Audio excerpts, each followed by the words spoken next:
The evacuation center was absolute chaos.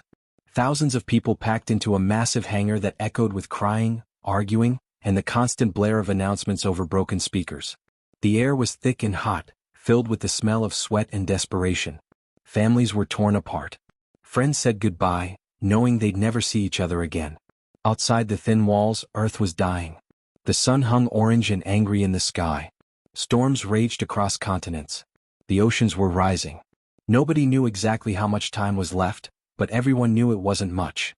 Tom Garrett stood near the back of the crowd, holding his daughter Lisa's hand so tight she kept asking if he was hurting her.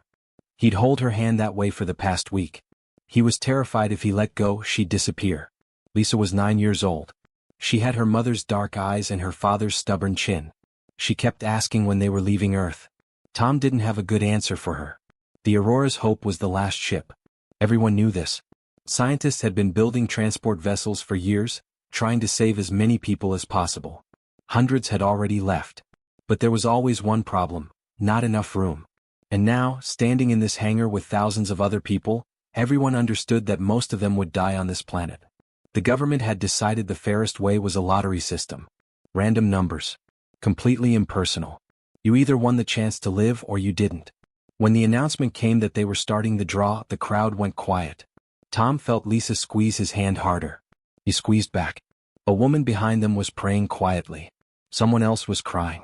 The lottery machine hummed to life. Numbers started appearing on screens, projected huge across the walls of the hangar. People shouted when their numbers came up. Some fell to their knees in relief. Others turned around silently and walked out, accepting their fate. Then the announcer called out a number. Delta 7492. Tom's eyes snapped to the closest screen. His heart actually stopped for a second. That was his number. He'd known it by heart for a week. Delta 7492. He looked down at Lisa and she was looking back at him with wide eyes.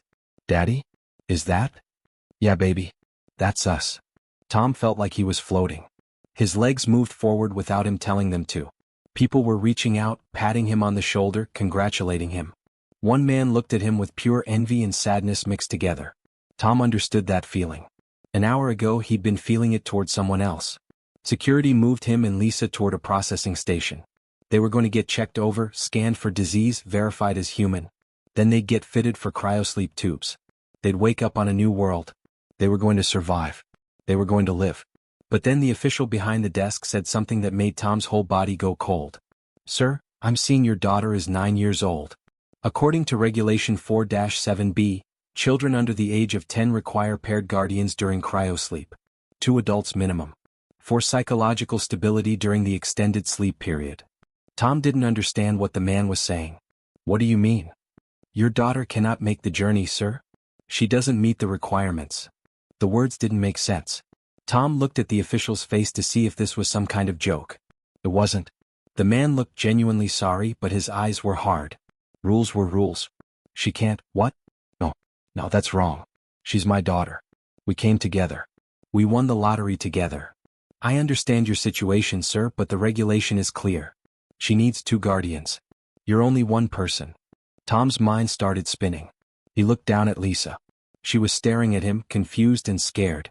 She'd understood that they won. She'd understood that meant they were safe. Now she didn't understand this. Tom took a long breath. Then he stood up from the processing chair and walked away. Security tried to follow him, but he just kept walking.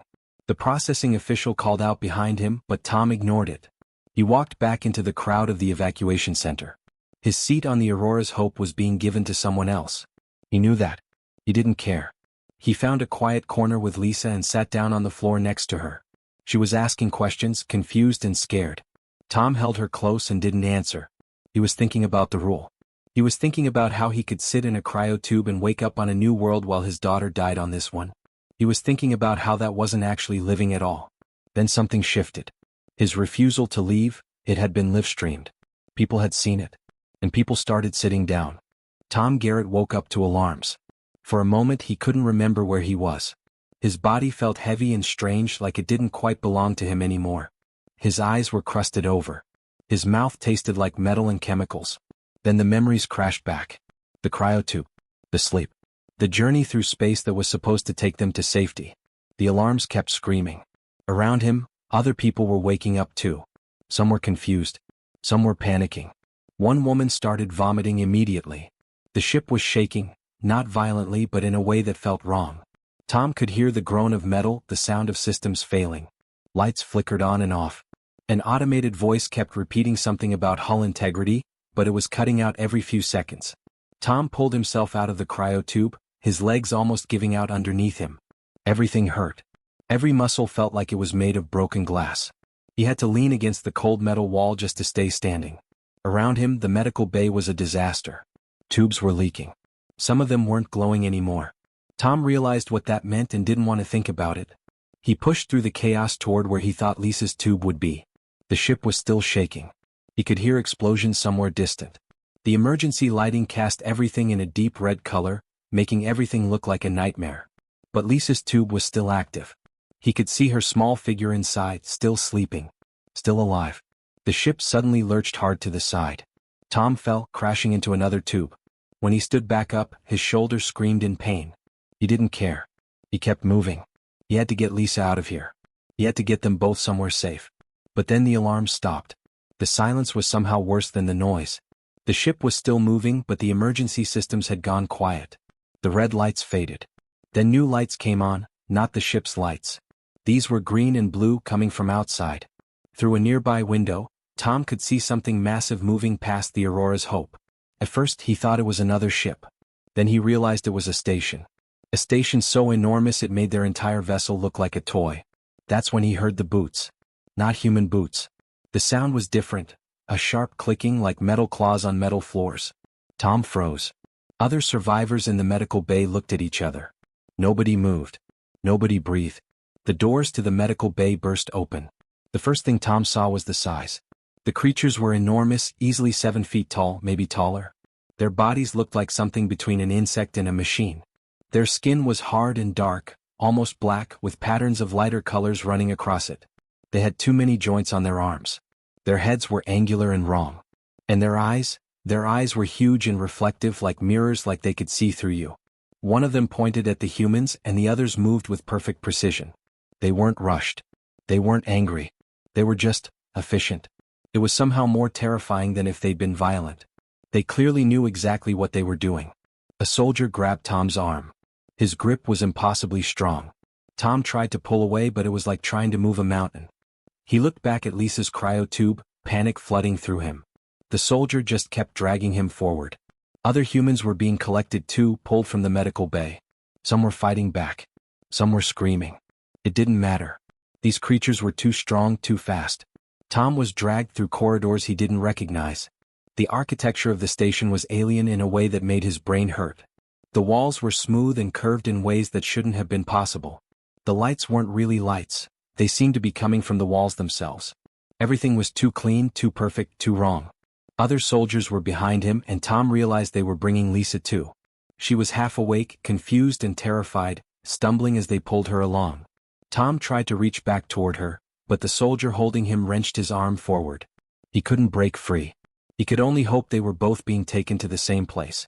The broadcast came suddenly, echoing through every corridor, every room, every speaker in the station. The voice was strange, not quite like any language Tom had ever heard, but somehow he understood it anyway. Translation technology, probably. Alien technology, making it so humans could hear what it was saying. The Empress demands to see them. Tom's blood went cold. Empress. That meant there was a leader. A ruler. Someone who had ordered their capture. His mind raced with possibilities, none of them good. He pulled Lisa close to him as they were marched deeper into the station. Around him, other prisoners were praying, begging the soldiers for mercy. Some were crying quietly. Some had just given up, walking with empty eyes. But Tom felt something different inside his chest. A feeling that was almost impossible in this moment. It was the same feeling he'd had in the evacuation center. The certainty that had made him give up his seat. The knowledge that doing the right thing, refusing to abandon his daughter, had gotten them this far. It had saved them from Earth. It had made sure they were together on this ship. And somehow he believed it would carry them through this too. He looked down at Lisa and squeezed her hand gently. "Stay close to me," he whispered. "Whatever happens, we stay together." The throne room was impossibly vast. Tom had never seen anything like it. The ceiling stretched so high that it disappeared into shadow. The walls were made of something that looked like crystal but moved like water, reflecting light in ways that made his eyes hurt. And dominating everything, sitting on a throne that seemed to be carved from a single piece of some metallic substance, was the Empress. She was beautiful and terrifying in equal measure. Her body was crystalline, made of what looked like transparent stone with colors shifting deep inside it like oil on water. Light refracted through her body, creating rainbows that danced across the throne room walls. She was enormous, at least 10 feet tall, maybe more. Her form was almost humanoid but completely alien. She had 4 arms, each one tapering to delicate-looking fingers that probably could tear through steel. Her head was smooth and angular, with massive eyes that seemed to contain entire galaxies. Looking at her felt like looking at something that existed on a different level of reality than Tom did. Standing beside the throne were advisors, creatures similar to the Empress but smaller, their bodies less brilliant. Behind them were guards, the same insectoid soldiers who had captured Tom and Lisa. They stood perfectly still, perfectly silent. The only sound in the vast chamber was the faint hum of technology and Tom's own heartbeat, which felt like it was thundering in his ears. Lisa was pressed against Tom's leg, her small hand gripping his pants. Tom could feel her trembling. He put his hand on her head, trying to show her that he was there, that he wouldn't let anything happen to her. It was a lie, probably. He had no idea what was about to happen. But he kept his hand steady. One of the advisors stepped forward. Its voice was harsh and clicking, but the translation came through clear. "These are the survivors from the failed human vessel, Your Majesty. The species is clearly in its final stages. Low intelligence, emotional instability, and complete lack of hierarchical structure. They are not worth preserving." Tom's stomach dropped. Not worth preserving. That was one way to describe a death sentence. The Empress was silent for a long moment, her massive eyes fixed on Tom. He felt like she was looking straight through him, like she could see every thought in his head, every fear, every hope. It was the most exposed he'd ever felt in his life. Then she asked a question that Tom didn't expect. "Why did you board that ship?" Tom blinked. The question was so simple, so direct. And the translation was perfect. He understood every word without any doubt. The Empress was speaking directly to him. He looked up at her towering form and realized that somehow she was waiting for an answer. Really waiting for it. My daughter needed me," Tom heard himself say. His voice sounded small in the vast chamber. "I couldn't leave her behind." The silence that followed was absolute. Every creature in the throne room went still. The Empress's head tilted, just slightly, like she was considering something from a different angle. One of the advisors made a clicking sound. "Your Majesty, this is irrelevant. The specimen is clearly engaging in a logical emotional response. It proves our point about the species' inferiority." But the Empress raised one of her delicate hands, and the advisor fell silent immediately. "You had a choice," the Empress said, and her voice was different now, thoughtful, almost curious. "You had the opportunity to survive alone, to leave your daughter behind, to continue your own existence. Yet you chose differently." Tom nodded slowly. "Yes, I couldn't. I couldn't live knowing I left her to die. That wouldn't be living. That would just be existing." The guards shifted nervously. Tom could feel the tension in the room spike. He'd probably just said something dangerous, maybe insulting to an Empress. But he meant it, and somehow that mattered more than fear. The Empress stood up from her throne. She was even more massive than Tom had realized. As she descended the steps, every creature in the room tensed. Guards gripped their weapons tighter. The advisor stepped back. But the Empress walked past them all, moving closer to where Tom and Lisa stood. Tom forced himself not to move. Lisa's grip on his pants tightened to the point of pain. The Empress looked down at them. This close, Tom could see that her crystalline body wasn't solid. There were patterns inside it, flowing like liquid, like thoughts moving through crystal. Her eyes studied them with an intensity that made Tom feel like his soul was being examined. "You chose your offspring over survival," the Empress said finally. "Over individual advancement. Over logic." "Yes," Tom said simply. "This is inefficient," the Empress continued, but there was something in her voice now, not malice but confusion. Like she was trying to understand something that didn't make sense to her. "In the Vextharian hierarchy, such choice would be illogical. Yet you made it. Your entire species appears to make such choices." Tom didn't know what to say to that. He just stood there holding Lisa close, waiting. The Empress turned to her guards and issued a series of clicking commands. The soldiers responded immediately, moving with precision. But instead of attacking, they started gesturing for the humans to move. Take them to the secondary quarters, the Empress ordered. Provide them with adequate resources. Medical attention if required. The advisors made confused clicking sounds. One stepped forward. Your Majesty, surely you don't intend to. I want more of them brought to the station, the Empress interrupted, her voice carrying absolute authority. All survivors from the vessel. I want to understand this species further. This emotional illogicality that drives them to sacrifice. I want to know why they value the continuation of a single offspring over their own survival. The advisor bowed immediately. Of course, Your Majesty. It shall be done. As Tom and Lisa were escorted from the throne room, Tom realized something. The Empress hadn't decided to kill them. She'd decided they were interesting. And sometimes being interesting was enough to stay alive. The room they gave Tom and Lisa was nicer than Tom expected, but it still felt like a cage. The walls were transparent crystal, so guards could see inside whenever they wanted. There was a bed, a toilet, a sink. Food appeared regularly, strange stuff that didn't look like anything Tom recognized, but it was edible and didn't make them sick. For an alien prison it wasn't terrible. But it was still a prison. On the third day a guard came and took Tom away. Lisa screamed and cried, but the guards didn't hurt him. They just led him through corridors, past other humans in similar crystal rooms, toward a part of the station that felt different. This area was warmer. The light was softer. When they reached a large chamber with comfortable seating and soft lighting, Tom realized this wasn't a cell. It was something else entirely. The Empress was waiting. She sat in a reclined position, her crystalline body seeming to glow in the gentle light. Around her were several smaller creatures, her advisors Tom guessed, but they stayed back, silent. The Empress gestured with one delicate hand, and the guards left Tom standing alone in front of her. You are the father, she said. It wasn't a question. Yes, Tom said. My name is Tom. Tom Garrett. Tom Garrett. The Empress seemed to test the words, like she was learning a new language. I am Empress Vexthala. I want to understand your species. Specifically, I want to understand you. Tom wasn't sure what that meant, but he decided honesty was probably his best strategy. What do you want to know? Everything, the Empress said simply. Tell me about your bond with your offspring. Your daughter. Why is it so important to you? Tom sat down in one of the chairs. It adjusted to fit his body automatically, which was uncomfortable and impressive at the same time. He thought about how to explain something that seemed so obvious to him but apparently made no sense to an alien Empress. When Lisa was born, Tom started slowly. I held her in my arms. She was so small, so fragile. And I realized right then that I would do anything to keep her safe. That I would die for her without hesitation. It's not a choice I made consciously.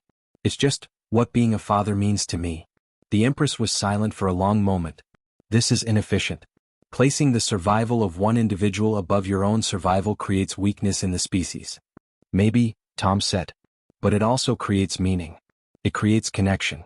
It's what makes us human. Over the following weeks, these sessions became routine. Every few days a guard would come and take Tom to the Empress's chamber. She would ask him questions. Some about Lisa, some about human society, some about things Tom didn't have good answers for. How did humans decide who led them? Why did they form romantic bonds? Why did they create art and music when those things served no survival purpose? Tom did his best to explain. He talked about love, about choice, about the idea that life was about more than just surviving. He tried to explain that humans needed meaning, needed connection, needed to know that their lives mattered to someone else. And then Lisa got sick. It happened on a Tuesday. Tom woke up to find her burning with fever. Her skin was flushed and she was coughing so hard she could barely breathe. He called for the guards and they came immediately, taking her to a medical facility on the station. But when the Vextharian doctors examined her, they looked confused. One of them made clicking sounds while studying readings on a screen. This species is unfamiliar, one of the doctors said.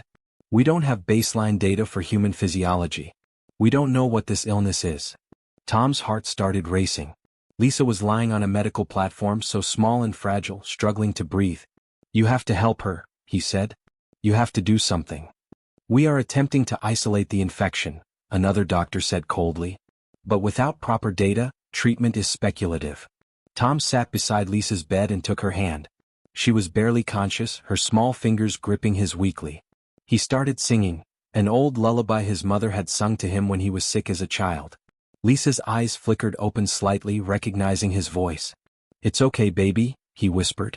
I'm right here. I'm not going anywhere. He didn't leave that chair. Not for hours. Not for an entire day. Not even when guards tried to tell him to rest. He sat there, holding his daughter's hand, singing songs, telling her stories about Earth, about the beach they used to visit, about the blue sky and the sound of waves. And somewhere above the medical bay the Empress was watching. She observed Tom for hours. She watched him refuse food.